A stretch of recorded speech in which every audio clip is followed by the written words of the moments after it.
오늘도 오후 찬양 예배 나오신 성도님들 한 분 한 분을 주님의 이름으로 사랑하고 축복합니다.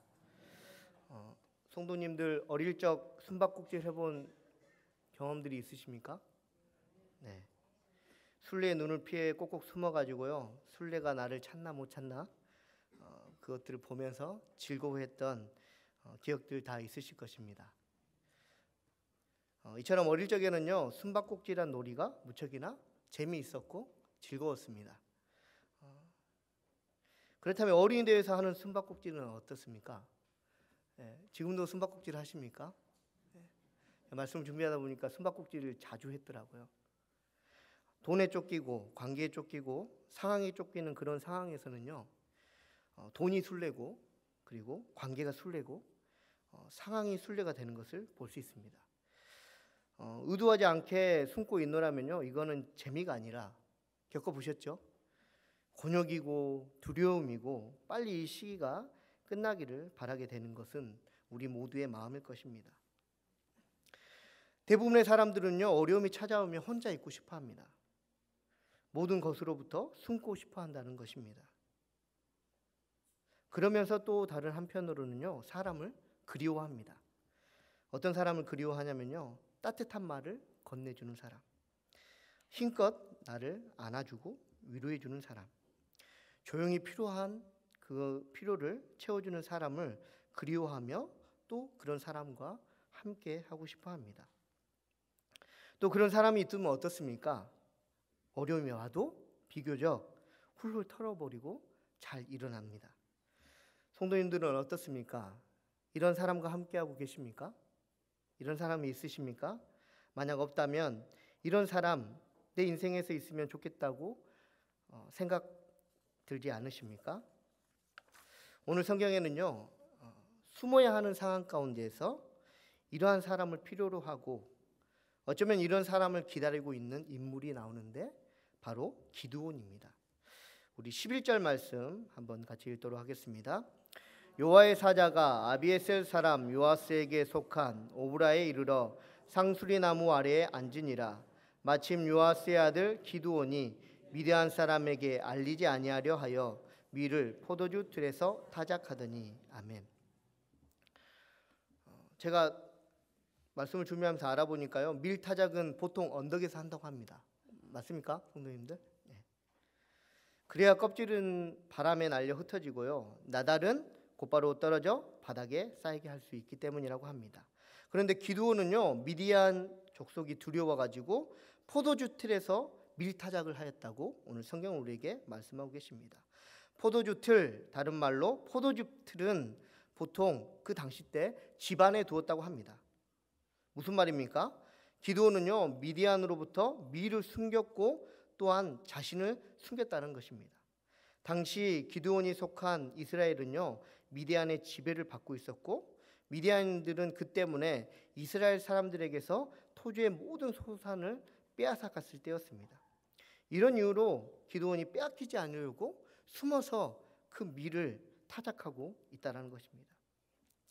이러한 기드온에게 힘이 되어주는 한 사람 정말 필요하지 않겠습니까? 얼마나 그 사람이 기드온은 원하고 바랬겠습니까?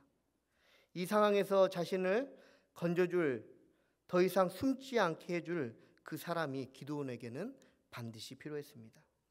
그런데 성경은요, 기드온에게 그리고 우리에게 놀라운 말씀을 하십니다. 12절 말씀 한번 같이 읽겠습니다. 여호와의 사자가 기드온에게 나타나 이르되 큰 용사여, 여호와께서 너와 함께 계시도다. 아멘. 힘들고 어려울 때, 도망가고 싶을 때, 숨고 싶을 때 힘이 되어주는 한 사람이 있으면 좋겠다고 생각하는데, 사람과는 비교할 수 없는 크고 놀라우시고 완전하신 하나님이 나와 함께 계시다면 성도님들 위로가 되지 않겠습니까? 숨어야 되는 그 상황에서 사람 한 명, 나를 이해해주는 그 사람 한 명 있으면 좋은데 그 사람이 아니라 완전하신 하나님이 나와 함께 계시다면요, 나에게 얼마나 큰 위로가 되겠습니까? 얼마나 큰 기쁨이 되겠습니까? 걱정 없어지지 않지 않겠습니까? 더 이상 숨을 필요가 없지 않게 되지 않겠습니까? 이렇듯 하나님이 함께 계심으로 모든 문제로부터 평안과 기쁨을 얻으시는 성도님들 되시기 바랍니다. 그렇다면 함께 계시는 하나님께서는 구체적으로 어떤 일을 행하실까요? 첫째는요, 돌아보십니다. 우리 12절 말씀 한 번 더 같이 읽겠습니다.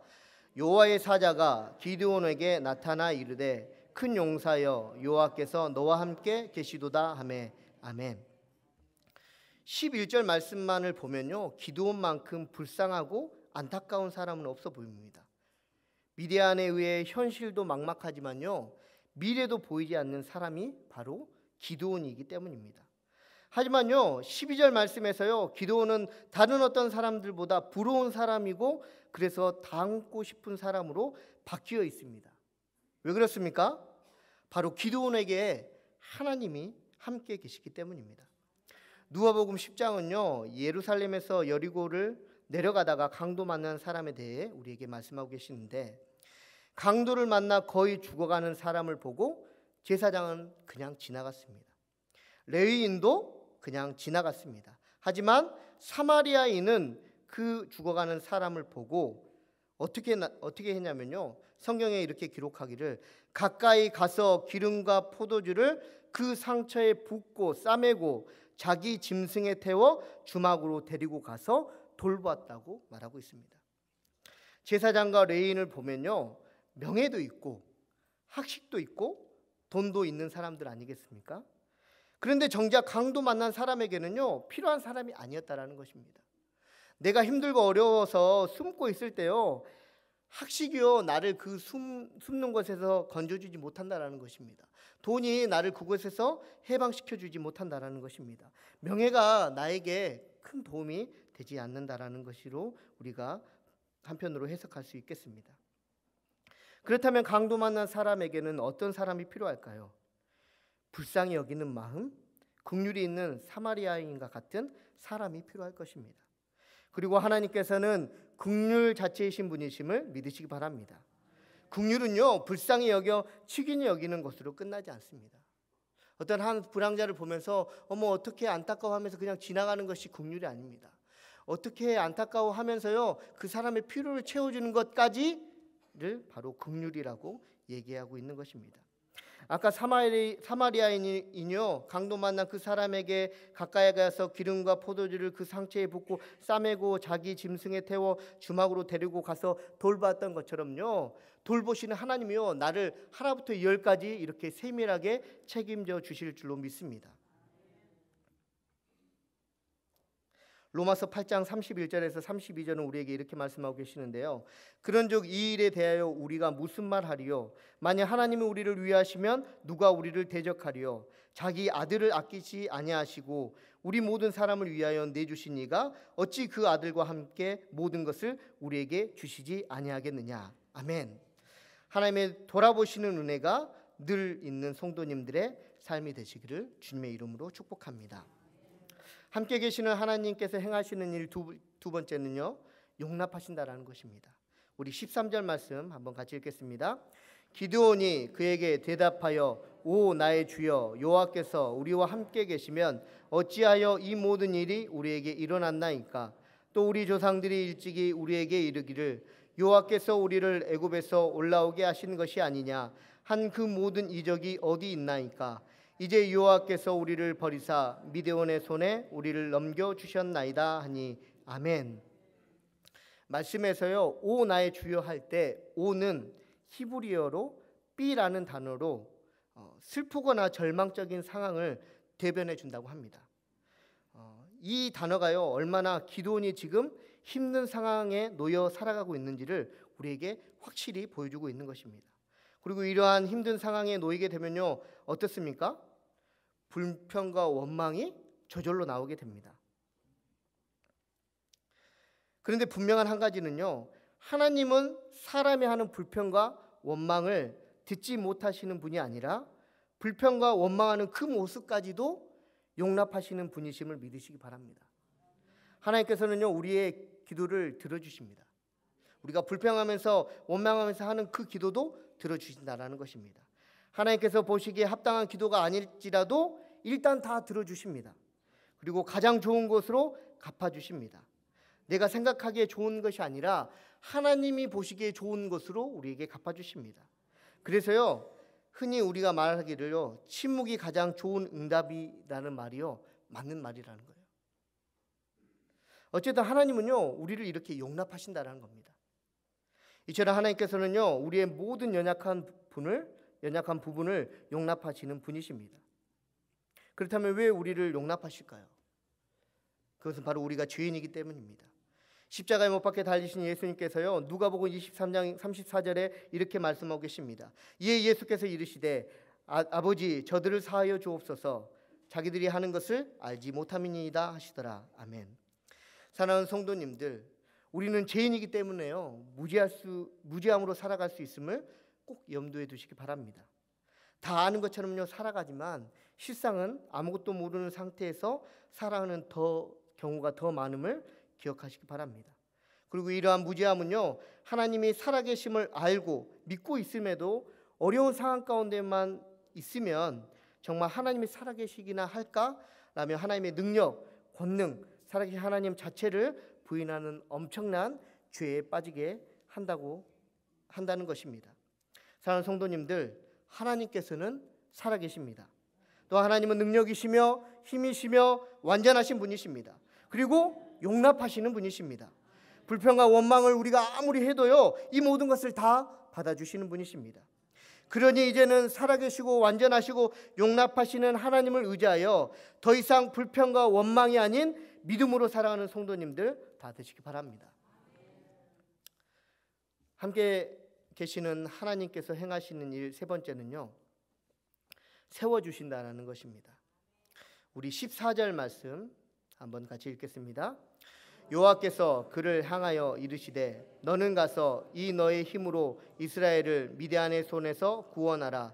내가 너를 보낸 것이 아니냐 하시니라. 아멘. 12절 말씀에서요, 하나님의 사자는 기드온에게 큰 용사라고 말씀합니다. 하지만 말씀에서처럼요, 기드온은 큰 용사가 아니지 않습니까? 두려움에 떠는 겁장이가 더 가까울 것입니다. 그럼에도 기드온에게 큰 용사라고 말씀하시면서 이스라엘을 미디안의 손에서 구원할 자라고 성경은 기드온에게 말씀하십니다. 하나님이요, 어떤 분이신지를 우리가 이 말씀을 통해서 기억해야 된다는 것입니다. 하나님께서는 어떤 분이시냐면 세상을 창조하신 전지전능하신 분이십니다. 근데 그 전능하신 하나님께서요, 기드온에게 이렇게 말씀하신 것입니다. 큰 용사요. 그러면 어떻게 되겠습니까? 하나님께서 말씀하시고 선포하셨기 때문에요, 기드온은 무조건 큰 용사가 될 줄로 믿으시기 바랍니다.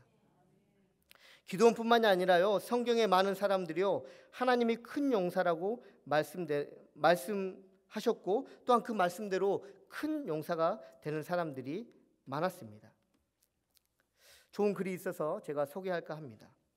원래요, 노아는요 술 취한 사람이었고요, 아브라함은 너무 노쇠하였고, 이삭은 공상가였고, 야곱은 거짓말쟁이였고요, 레아는 못생겼었고, 요셉은 학대를 받았었고, 모세는 말을 잘 못했고요, 삼손은 긴 머리에 바람둥이였고, 라합은 기생이었고, 에리메아와 디모데는 너무 어렸었고, 다윗은 간음하고 살인한 사람이었고, 엘리야는 심한 우울증 환자였고, 이스라엘은 발가벗은 설교자였고, 요나는 하나님을 피해 도망다닌 도망자였고, 나오미는 과부였고, 욥은 파사나였고, 베드로는 예수님을 부인한 사람이었고, 바울은 너무 율법적인 사람이었고, 나사로는 죽은 사람이었습니다.